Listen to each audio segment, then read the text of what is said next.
My name is Jane. For 10 whole years, I stayed in our village's mud brick house, waiting for David. In those 10 years, I went from a girl in her early 20s to a woman whose face was etched with fine lines and whose hands were rough and calloused. My in-laws were in poor health, so every bit of farm work and housework fell solely on my shoulders. I woke up every day before dawn to haul water, cook, feed the pigs, and work the fields. At night, I spent my hours sewing and washing. Even when my back was so sore I couldn't stand straight, I found the strength to keep going just by thinking of what David said before he left. Wait for me to make something of myself, and I'll come back for you.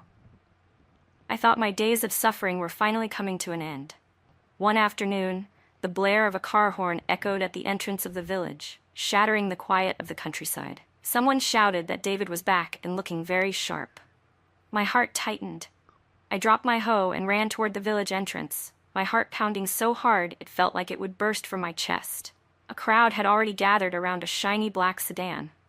The door opened, and a man stepped out wearing a tailored suit, his hair slicked back perfectly. It was David, yet he didn't look like the David I remembered. The boyishness was gone, replaced by a look of urban shrewdness and detachment. The fabric of his suit was something I couldn't have afforded in a lifetime. I pushed my way forward, my throat tight and my voice trembling with uncontrollable emotion. "David, you're back!" David looked down at me. There wasn't a hint of warmth or the tenderness of a long-awaited reunion in his eyes, only a flicker of subtle disgust, as if I were something shameful.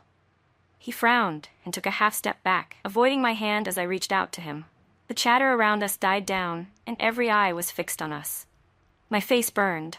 I stood there awkwardly, my hands stained with dirt and my coarse cloth tunic covered in dust, forming a jarring contrast to his polished appearance. "Jane," he began. His voice was icy and devoid of warmth, like a winter wind piercing straight into my heart. "I came back to tell you one thing." I looked at him, an inexplicable sense of panic rising within me as a dark premonition flooded my mind. "Go ahead, I'm listening," I whispered. "Let's get a divorce." Those 4 words were spoken lightly, but they hit me like a sledgehammer. I froze, my ears ringing so loudly I couldn't hear the world around me. I couldn't believe what I was hearing. I stared at his mouth and asked in a shaking voice, What did you say?" "David, stop joking. We've waited 10 years. How could you?" "I'm not joking," David interrupted, his tone impatient and the disgust in his eyes deepening. "I already have a family in the city. She can help me far more than you ever could. If I stay with you, I'll never move up in this world." Every word he spoke was like a knife, flaying me alive. 10 years of waiting, 10 years of sacrifice, 10 years of hoping, and in the end, all I got was "let's divorce, and you're not good enough." I looked at his cold face and the pitying, gossiping eyes of the neighbors. The world started spinning. My chest felt crushed under a massive stone, making it impossible to breathe. I wanted to scream at him, to ask about the bitterness I had endured for a decade, to ask if his old promises meant anything at all. But when I tried to speak, I could only choke on my sobs. Everything began to blur. David's face, the crowd, that shiny car. My body went limp. I couldn't hold myself up any longer. And everything went black as I lost consciousness. Jane, why are you daydreaming? Hurry up. David's family is all here, and they're waiting for you." A familiar voice sounded in my ear, tinged with urgency. I snapped my eyes open. Harsh sunlight streamed through the window and fell across my face. I wasn't at the village entrance or the mud brick house I had lived in for 10 years. I was in the main room of my parents' house. Several square tables were set out, topped with peanuts, melon seeds, and a few pieces of fruit candy. The village elders and David's family were sitting around the tables, chatting and laughing. I looked down at my hands. They were slender and white, without a single callus or crack. These were the hands of a girl in her early 20s. I looked at my clothes. It was the floral tunic my mother had specially made for me, clean and neat. "Jane, what's wrong?" "You're so pale," my mother Sarah said as she walked over. She touched my forehead with a worried look. "Are you feeling okay? You can't flake out on us now." I followed my mother's gaze and saw David sitting in the corner. He was wearing a blue synthetic button-down shirt, looking just as young as he used to. His eyes held a bit of youthful arrogance, but none of that later shrewdness or coldness. His parents, Mr. and Mrs. Miller, were sitting at the table talking to my father, George. Mrs. Miller had a look of condescending pride on her face. The calendar on the wall clearly read May 12, 1991. My heart skipped a beat as a wave of unbelievable emotion surged through me. I was back. I had actually returned to 1991, to the very day of my engagement to David. The betrayal and agony of my past life were still carved into my very bones. That sense of total, soul-crushing despair felt as if it were still lingering in my heart.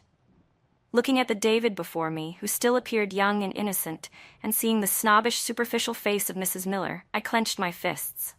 My fingernails dug deep into my palms, and the sharp sting helped me stay focused. In this life, I would never make the same mistake again. David seemed to notice my gaze. He looked up at me with a faint, perfunctory smile and said in a dismissive tone, "Jane, why are you just standing there? Come over and sit down." In my past life, I would have walked over with a heart full of joy, shy and reserved. But now I only shot him a cold look, remaining still and silent. My reaction caused the room to grow quiet for a moment. The smile on David's face froze, and Mrs. Miller stopped talking, frowning at me with dissatisfaction. "Jane, what's going on? David is calling you? Didn't you hear him?" I took a deep breath to suppress the turmoil inside me and looked directly at Mrs. Miller, my voice calm but filled with undeniable resolve. "Ma'am, I have something to say." George frowned and tugged at my arm, lowering his voice. "Jane, whatever it is, talk about it later. Today is your engagement day. Don't be foolish." "Dad, I'm not being foolish," I said, gently pulling my hand away from his. I let my gaze sweep over everyone in the room, finally landing on David, and said word for word, "I'm not going through with this engagement." Those words were like a bomb going off in the room. Mr. Miller stood up abruptly, his usual mild-mannered expression vanishing instantly. "Jane, what are you saying? Please don't joke around. The date is set, and all our friends and relatives are here. You can't just decide not to do it." Mrs. Miller turned pale with rage. She slammed her hand on the table and stood up, screaming at the top of her lungs. "Jane, are you making a fool out of the Miller family? I think you don't know what's good for you. Our David is a handsome, talented man who is bound to be successful, and yet you're unwilling." David's face darkened as well, his eyes filled with shock and anger. "Jane, what is the meaning of this? Everything was fine. Why aren't you going through with it?" I met everyone's eyes without flinching, my voice remaining steady but clear. "It doesn't mean anything. I just don't want to do it anymore. I don't think we're right for each other." "Not right for each other?" Mrs. Miller was shaking with fury. "Why don't you tell us exactly what isn't right? How is our David not good enough for you? Your family isn't as well off as ours. It's good enough that we didn't look down on you, and now you're being picky." "Ma'am, whether we are a good match isn't for you to decide, nor is it about family wealth," I said, looking at her with quiet dignity. "Two people living together need to get along and treat each other with sincerity. I don't think David and I can do that." George was so frantic he stomped his foot, grabbing my arm with desperation. "Jane, have you lost your mind? If word of this gets out, how will you ever face the village again? Hurry up and apologize to the Millers. Tell them you were just joking." "Dad, I'm not joking." I looked at my father with a mix of pleading and determination. "I know doing this will make the family lose face and that people will gossip, but I cannot wrong myself. I can't just settle for the rest of my life." My mother, Sarah, stood to the side with red-rimmed eyes. She took my other hand and said with a sob, "Jane, I know you're going through something, but marriage is a huge life event. How can you just change your mind? If you don't get engaged, people will talk. How will you ever get married later?" "Mom, I'm not afraid of gossip, and I'm not afraid of being unmarried," I said, squeezing her hand firmly. "I believe I can make a good life for myself on my own. I don't want to spend my life revolving around someone else. I don't want to live like an accessory." David looked at me, his anger gradually turning into contempt. "Jane, don't push your luck. I think you're just putting on an act to try and manipulate me." "Well, let me tell you, it won't work. If you're unwilling, there are plenty of people who would jump at the chance to marry me." "Then please, go find someone else," I replied coldly. "Either way, I'm not going through with this." With that, I walked over to the table and picked up the engagement certificate that had both our names written on it. Under the shocked gazes of everyone in the room, I ripped it in two. The paper fluttered to the ground. You actually dared to rip the engagement paper." Mrs. Miller was speechless with rage, pointing a trembling finger at me. Mr. Miller's face was grim with anger as he barked at his son. "David, let's go. We're not going through with this marriage either." "I don't believe for a second that our family can't find another good girl," Mr. Miller snapped. David glared at me intensely, his voice low and full of venom as he gritted his teeth. "Jane, you are going to regret this." I watched as they stomped out of the living room in a fit of rage. I saw the shocked expressions on the elders' faces and the helpless, worried looks from my parents, but I didn't feel a single ounce of regret. Instead, I felt a wave of relief, so light it was liberating. I had suffered enough in my past life. In this life, I, Jane, would live only for myself. After the Millers slammed the door behind them, a deathly silence fell over the living room. You could have heard a pin drop. The elders looked back and forth at one another, their faces full of awkwardness. Finally, and without saying much more, found excuses to see themselves out. George stood where he was, his face ashen and his chest heaving. He was clearly beyond furious. Once the last elder had left, he couldn't hold it back anymore and roared at me. "Jane, what kind of insanity possessed you today? Do you have any idea what you've done?" I kept my head down and let him vent, offering no defense. I knew my father was a man who cared deeply about his reputation. Today's events would make it impossible for him to hold his head high in front of the neighbors. Anyone in his shoes would be angry. Sarah held my hand, her eyes rimmed with red. Wiping away tears, she sobbed. "Jane, why are you being so stubborn? The Millers might be snobbish, but David is a decent-looking boy and he's smart. He might actually make something of himself in the future. By breaking off the engagement like this, our family is going to be the laughingstock of the village." "Mom, I know I've put you through a lot," I said, looking up at her tear-stained face. A twinge of guilt pricked my heart, but it was nothing compared to the 10 years of agony from my past life. But I truly am unwilling to live my life with David. Rather than just getting by and torturing each other later, it's better to end it now. A clean break is better than long-term pain. "Long-term pain?" George let out a cold laugh, pointing toward the door. "Do you know what comes after that clean break? It's the villagers whispering behind your back. It's no one ever daring to ask for your hand in marriage again. It's never being able to hold your head up for the rest of your life. How did I raise such a thoughtless girl?" The more he spoke, the angrier he got, until he reached out as if to strike me. Sarah immediately shielded me, crying out, "George, don't hit the girl. Jane must have her reasons. Just listen to her, okay?" George's hand stopped in midair. He looked at me with eyes full of disappointment and rage. "Reasons? What reasons could she have? You turned a perfectly good engagement banquet into a total disaster. What on earth could be your reason?" I looked at my father, my voice calm but firm. "Dad, I just feel that David and I don't click. He's too arrogant, he thinks he's above everyone else, and he's not the type of person who can settle down and lead a stable life. I don't want to marry into that family and spend my whole life working myself to the bone without ever being appreciated." These weren't just empty words. They were the lessons I had learned from a decade of suffering. David had always been like that. His ambitions were in the clouds, yet he refused to keep his feet on the ground. In my past life, the only reason he got a foothold in the city was through schemes and shortcuts, not true capability. George stunned for a moment, clearly not expecting me to say something like that. He frowned, his tone softening slightly. "How do you know he's like that? It's normal for young men to have a bit of an ego. He'll settle down once he starts a family." "Dad, a leopard doesn't change its spots," I said, shaking my head. "There are things in people's bones that just don't change. I don't want to gamble my entire life on the hope that he might become a better person." Sarah squeezed my hand and whispered, "Jane, I know you're a sensitive girl, but marriage isn't something to be so reckless about. Think it over again.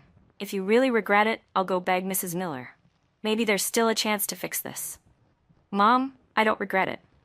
I gripped her hand, my gaze incredibly steady. "Even if no one ever asks to marry me again, and even if the whole village gossips, I won't regret today's decision. I can grow my own food and do my own work. I don't necessarily need a man to survive." Just then, the sound of footsteps came from outside, followed by Megan bursting through the door in a whirlwind. As soon as she entered, she shouted, "Jane! I heard you kicked the Millers out. You're amazing." Megan was my best friend, straightforward, blunt, and one of the few girls in the village who wasn't tied down by traditional ideas. In my past life, after David abandoned me and everyone else avoided me like the plague, she was the only one who stayed by my side to comfort and help me. When George saw Megan, his face darkened again. "Megan, you're just in time. Help us talk some sense into Jane. She was so disrespectful today." Megan walked over to me, patted my shoulder, and said to George, "Sir, I'm not going to talk her out of it. I think Jane did the right thing. That David kid looks unreliable, and his mother is so stuck up. Even if she did marry him, Jane wouldn't be happy." "How can you help her make trouble too?" George said desperately. "If news of this gets out, how is Jane ever going to live it down?" "What's wrong with how she lives?" Megan said, tilting her chin up defiantly. "Marriage is Jane's own business. She's the only one who knows if it's right for her," Megan said. "We can't just let her marry some unreliable person she doesn't like and suffer for the rest of her life just to save face. Besides, Jane is hardworking and capable. Even if she doesn't marry, she can still make a good life for herself. What is there to be afraid of?" Megan's words were like a shot of adrenaline, making me even more certain of my choice. I looked at her with eyes full of gratitude.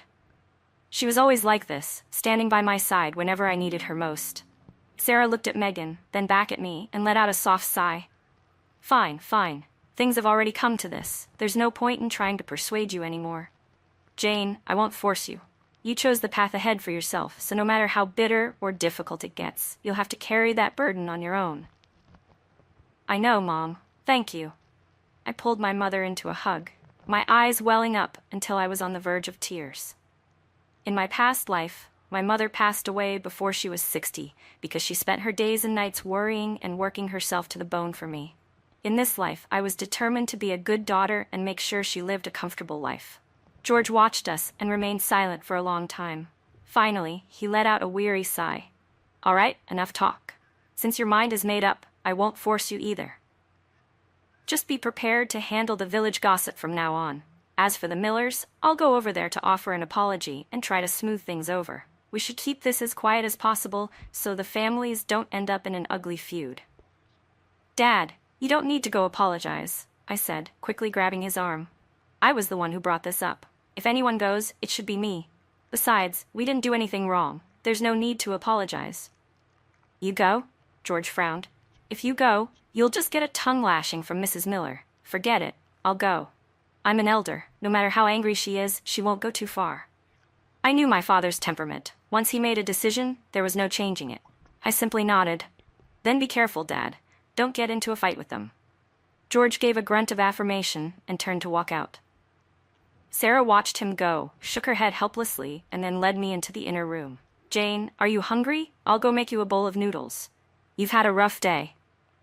"Mom, I'm not hungry," I said, shaking my head. "I'm just a little tired and want to rest for a bit." "Then lie down for a while. I won't disturb you." Sarah smoothed out my quilt and gave me a few more words of advice before quietly closing the door and leaving. I lay on the bed and closed my eyes. Images of my past life intertwined with the scenes of the present in my mind. 10 years of waiting in my previous life had resulted in betrayal and abandonment. Today, on my engagement day, I had decisively rejected the marriage just to rewrite my destiny. I knew the road ahead wouldn't be easy. The village gossip, the trouble from the Millers, my parents' worries, and an unknown future were all waiting for me. But I wasn't afraid. I had survived the bitterness of my past life. In this life, I had the courage and the confidence to use my own 2 hands to build a different kind of life.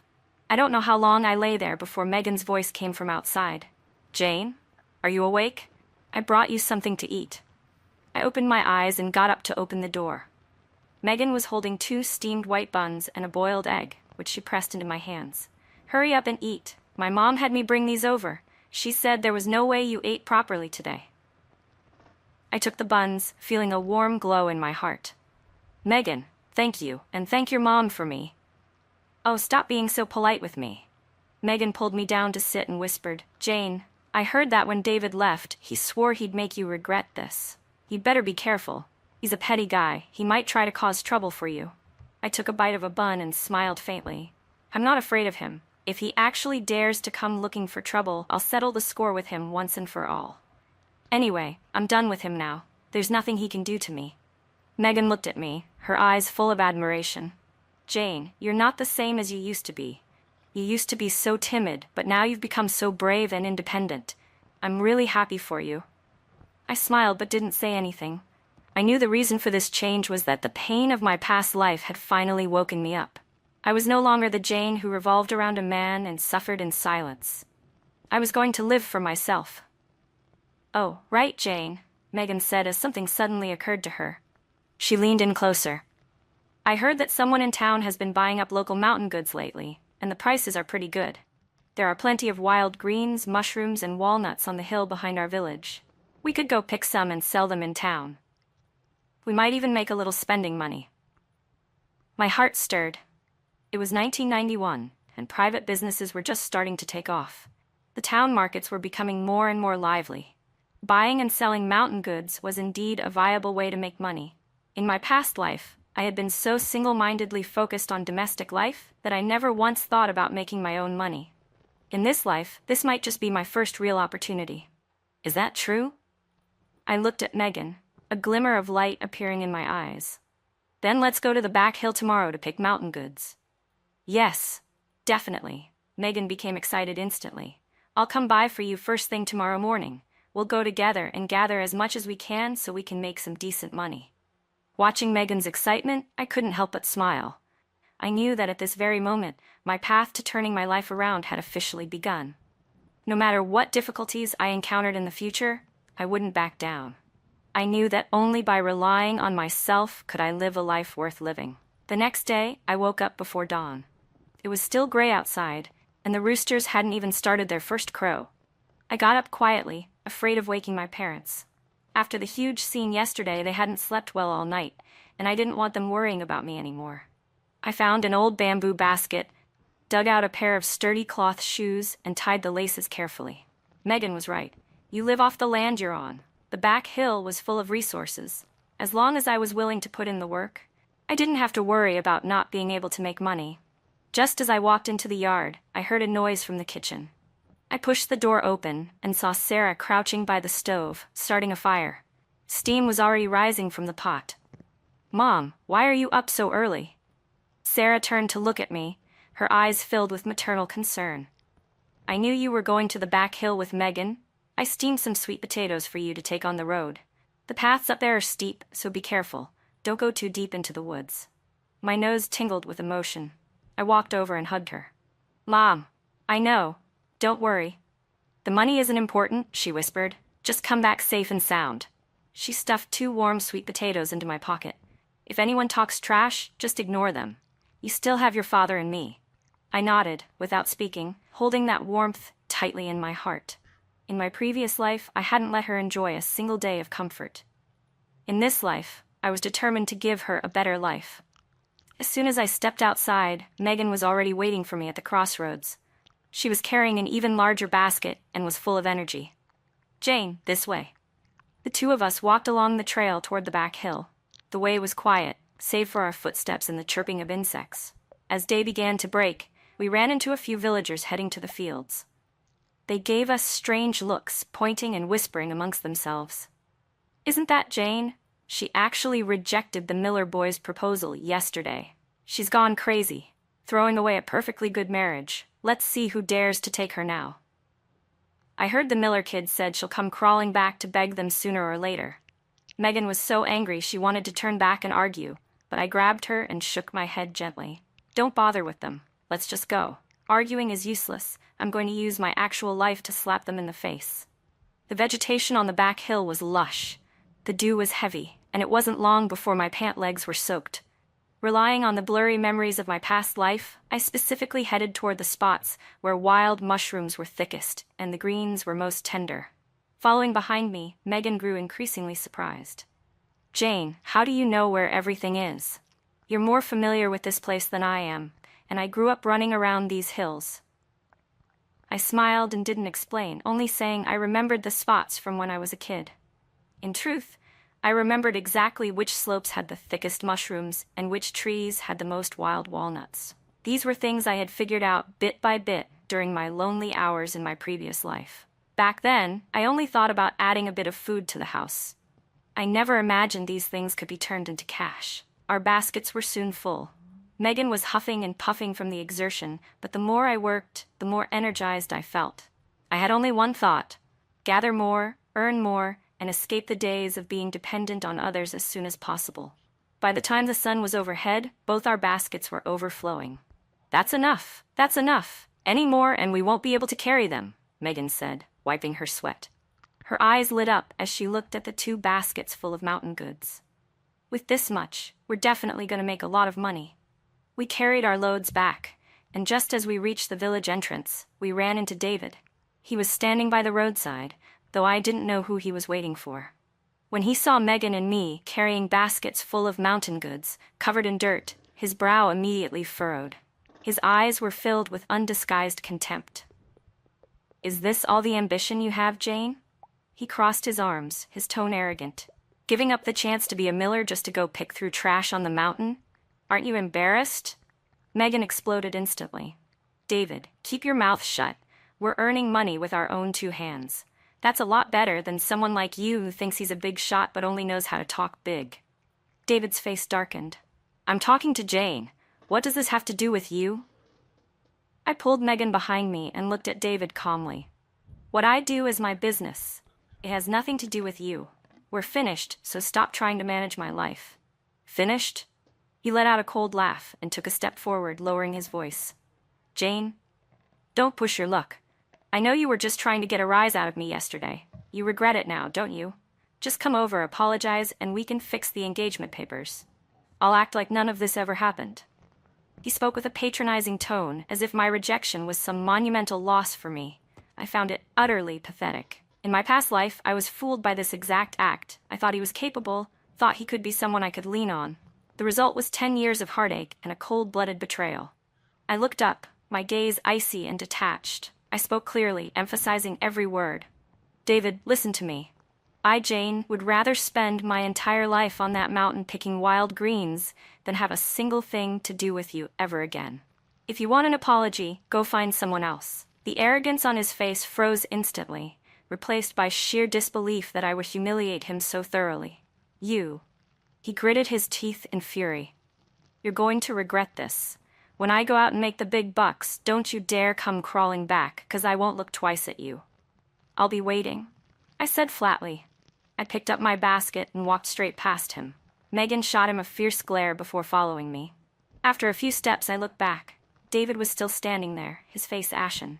I felt no ripple of emotion, only the light, airy relief of being completely free. This man was once the curse of my life. From now on, he was just a stranger on the road. When I got home, my parents were stunned to see the 2 overflowing baskets of mountain goods. "You 2 picked all this?" George walked over and lifted a basket, testing the weight. "It's heavy." "Mom, Dad, we're planning to go to town this afternoon to sell these and get some cash," I said with a smile as I set the things down. Sarah immediately pulled me over, her brow furrowing with worry as she saw the small scratches on my hands from the brambles. "Look at your hands. They're all cut up. There's no rush to make money. Don't work yourself to death." "Mom, it's fine. Just minor scratches," I said, pulling my hand back. "I want to earn my own money so I don't have to live at the mercy of others." George remained silent for a while, then let out a sigh. He went into the inner room and brought out an old cloth pouch. Opening it, he revealed a few crumpled bills. "This is a little money we've saved up. Take it." He pressed the money into my hand. "Take the bus to town. Don't walk, it's too tiring. If anyone tries to bully you, remember to come back and tell me." Looking at those small bills, my palms felt warm. My father might scold me for being thoughtless with his mouth, but in his heart, he still loved me. "Dad, I don't want it. I can earn it myself," I said, pushing the money back. "If I tell you to take it, take it." George's face hardened, but his tone softened. "It's your first time doing business in town. Don't let anyone cheat you. I believe in you. As long as you're hardworking, you'll make a good life for yourself." My eyes grew hot, and I nodded vigorously. "I will. I'll work hard." That afternoon, Megan and I carried the mountain goods and hopped on the bus to town. The bus was bumpy, and the scenery outside blurred past. I looked ahead, my heart feeling bright. In my past life, I was trapped in a tiny village, wasting my entire existence revolving on one man. In this life, I was stepping out of my front door, toward the market, and toward a life of my own. When we reached town, the market was bustling with people. We found a corner to set out our goods. As soon as we were ready, people started gathering around. These mushrooms are so fresh. How much? The wild greens look tender. Weigh some out for me. I mirrored how the others did it, quoting prices, weighing the items, and collecting the money. I was a bit nervous at first, but I quickly grew more skilled. Megan helped me call out to customers, and the two of us were happily busy. By the time the sun was setting, everything was sold out. I gripped the money in my hand, my palms sweaty. I counted it over and over, a total of $12.50. In 1991, for us, this was a significant sum. Megan looked at the money and almost jumped with excitement. "Jane, we actually made money! So much!" I smiled too, feeling a heavy sense of security. This wasn't a windfall from the sky or a handout from others. It was money I earned bit by bit, picking and selling with my own two hands. Relying on yourself felt so incredibly grounding. We took the money and first went to the general store to buy salt and soy sauce. Then I bought a roll of floral fabric that my mother had been eyeing but was too frugal to buy, and a pack of cigarettes for my father. I folded the remaining money carefully and tucked it into my inner pocket. On the bus ride back, Megan talked excitedly without stopping, planning to pick more tomorrow and sell more the day after, imagining we could make money every day. Holding the money I had earned myself for the first time, I didn't sleep very soundly that night. It wasn't just excitement. It was because I finally had a sense of security. It turned out that without a husband's family or a man to rely on, I could still stand on my own 2 feet. Just as the sky was beginning to turn gray at dawn, I got up to pack my things. I neatly straightened the small bills left over from yesterday's sale and checked the cloth bag and small scale I needed for town. My mother was already busy in the kitchen, and seeing me up, Sarah turned and smiled. "I steamed some buns for you and boiled some eggs too. Take them for the road. Don't push yourself too hard today, and stay safe." "I know, Mom." I walked over to help her feed the fire. "Once I earn a little more money, I'm going to buy you a brand new outfit." Sarah smiled and patted my hand. "Mom doesn't need new clothes. Having you safe and sound makes me feel better than anything else." A warmth flooded my heart, and I didn't say anything more, but I kept those words to myself. Sooner or later, I was going to make sure she lived a life where she didn't have to pinch every penny. Just as I finished packing, Megan arrived in a whirlwind. As soon as she stepped inside, she lowered her voice. "Jane, this is bad. David went around the village yesterday telling everyone that you only rejected the engagement to get attention, that you're purposely showing your face in public selling things just to force his family to back down." My hands paused for a second, and then I let out a cold laugh. It was just like him. When he lacked actual ability, he resorted to bad-mouthing others behind their backs. "Let him talk," I said flatly. "The mouth is on his face. I can't control what he says. I'm earning my money, and no amount of talk from him is going to stop me from living my life." Megan blinked in surprise, then gave me a big thumbs up. "You really have moved on. Let's go then. We'll pick even more today, make more money, and drive him crazy with spite." We were just about to head out when my father called us back. George came out of the inner room with an old canvas bag and handed me a pair of nearly new work gloves. "Take these. There are lots of thorns on the mountain. Don't let them prick your hands. If anyone talks behind your back, don't take it to heart. Your dad believes in you." I took the gloves, my fingertips feeling a slight tingle. My father used to value his reputation above all else, but now he was standing up to protect me. I would never forget this gesture for as long as I lived. I'll remember, Dad. The back hill was still lush and green, but my mindset today was completely different from yesterday. Yesterday was a test. Today was a conviction. I specifically picked the wild goods that looked the best and commanded the highest prices. I moved nimbly and had a sharp eye. Megan followed behind me, marveling the whole way. "Jane, you're practically better at this than people who have lived on this mountain their whole lives." I smiled but didn't reply. Those treasures hidden in the grass and under the shade of trees were things I had memorized bit by bit during the endless, lonely years of my past life. Naturally, no one else could compare. By noon, our 2 baskets were packed so full they were overflowing at the rims. We didn't even stop to rest, heading straight for the town. As soon as we reached the market and found a spot to set out our goods, a shrill, biting voice drifted over from nearby. "Well, if it isn't Jane. Giving up being a Miller daughter-in-law just to come here and be a street peddler. You're really moving down in the world, aren't you? I looked up to see Mrs. Miller. I hadn't realized she'd come to town as well. She was standing there with her hands on her hips, staring at me with utter disdain. People nearby were instantly drawn to the scene, pointing and whispering. Megan immediately stood by my side and glared at her.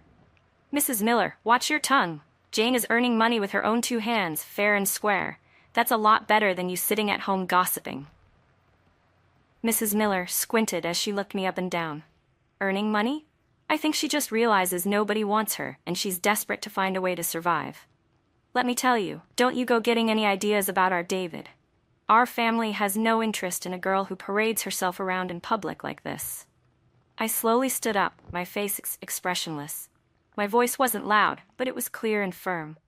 "Ma'am, my engagement to David was broken off long ago. Where I am and what I do has absolutely nothing to do with the Miller family.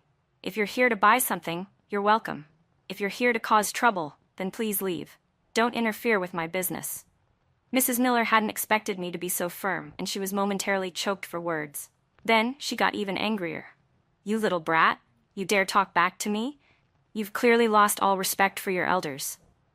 "I'm just being reasonable," I said, looking at her with a calm gaze. "I'm the one who rejected the marriage. I'm the one who chose this path. I'm not stealing, robbing, or cheating anyone. Why shouldn't I be allowed to stand here? On the other hand, it's your son who lacks the ability to handle things, so he has to let his mother come out and make a scene. Aren't you afraid of people laughing at you if word gets out?" A few muffled chuckles broke out from the crowd. Mrs. Miller's face turned from red to white, and she shook with rage. You dare insult our family?" "I'm not insulting anyone. I'm just stating facts." I leaned over to organize the mountain goods in front of me and said indifferently, "If you keep making a scene here and cost me the money I would have made, are you going to pay me back?" Mrs. Miller was left speechless by my question. She wanted to throw a tantrum, but was afraid of being made a laughingstock. Finally, she shot me a vicious glare. "Just you wait. You'll regret this soon enough." With that, she turned and slunk away in embarrassment. The crowd dispersed, and those who remained began to ask about the fresh mountain goods. I wasn't affected in the least, continuing to greet customers with a smile, weighing items, and collecting money with practiced ease. Before long, more than half the goods were sold. Just then, a steady-looking man wearing a mouse suit walked over. He knelt down to examine the mushrooms. "Young lady, these mushrooms are high quality. Can you bring these in every day?" I looked up and recognized him as Thomas, the man from the town's supply and marketing cooperative who bought mountain goods year-round. I had heard his name in my past life. He was an honest man who didn't cheat people. "Mr. Thomas, I can bring them every single day," I said sincerely. "The quantity will be sufficient, and I guarantee the quality." Thomas nodded. "I can see you're an honest worker and not a corner cutter. From now on, I'll take whatever you have. I'll even give you a cent more per pound than the market price. How does that sound?" My heart leaped with joy. This was no longer just about making small individual sales. I had secured a stable distribution channel. "Thank you, Mr. Thomas. I'll make sure to deliver them to you on time." He bought up the rest of my stock on the spot, paid me, and we set a delivery time for the next day. After Thomas left, Megan grabbed my hand, her voice trembling with excitement. "Jane, we did it. We won't have to stand out here in the sun and wind at the market anymore, and we can sell even more." I gripped the money in my hand, feeling steady and bright. Today, we had earned $18.30. Combined with yesterday's earnings, I already had over $30. In the rural areas of 1991, this was no small sum. We didn't linger. We bought the oil, salt, soy sauce, and vinegar the house was lacking. Specifically picked out some synthetic fabric for my mother, and bought a pack of good cigarettes for my father before happily heading back. Just as we entered the village, we ran into David. He must have heard about Mrs. Miller making a scene in town and was waiting here for me. He looked miserable. "Jane, are you doing this on purpose?" He blocked my path, his tone hostile. "My mom went to find you. Couldn't you have just been the bigger person? Did you have to make such a scene and make the whole village laugh at the Millers?" I stopped and looked at him calmly. "Your mother was the one who went to town to start trouble. I didn't provoke her. David, stop bothering me. We've been over for a long time." "Over?" He let out a cold laugh. So now that you're doing well for yourself, you think you're too good for me? Let me tell you, don't think you're a big shot just because you're making a little pocket change. When I go out and make real money, you won't even be fit to carry my shoes." I gave him a dry look. "Then go make your big money. I don't care for it, and I'm not counting on it." With that, I walked around him and headed straight home. Behind me, David screamed in a rage, "Jane, you're going to regret this. You'll definitely regret this." I didn't stop my pace, and I didn't even look back. Regret? The thing I regretted most was being blind in my past life and wasting 10 years on him for nothing. Being able to escape early in this life was the luckiest thing that ever happened to me. When I got home, I handed the things I bought to my parents. Dad held the cigarettes, the corners of his mouth turning up despite himself, even as he muttered, "What did you spend money on this for? My old brand was fine." Mom touched the new fabric, her eyes turning red. "This fabric is so nice. I haven't worn anything this good in years." "It'll only get better," I said seriously, looking at them. "Mom, Dad, I'm going to earn even more money from now on so you can live a good life." George looked at me, his eyes full of gratification. He let out a soft sigh. "Jane, I misjudged you before. You've grown up and have a mind of your own. Your father is proud of you."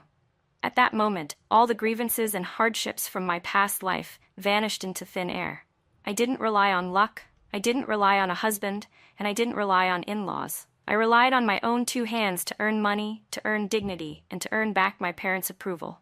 Outside the window, the sky was growing dark, but my heart was full of light. The path from my previous life, the one that was bitter until the very end, had been completely severed.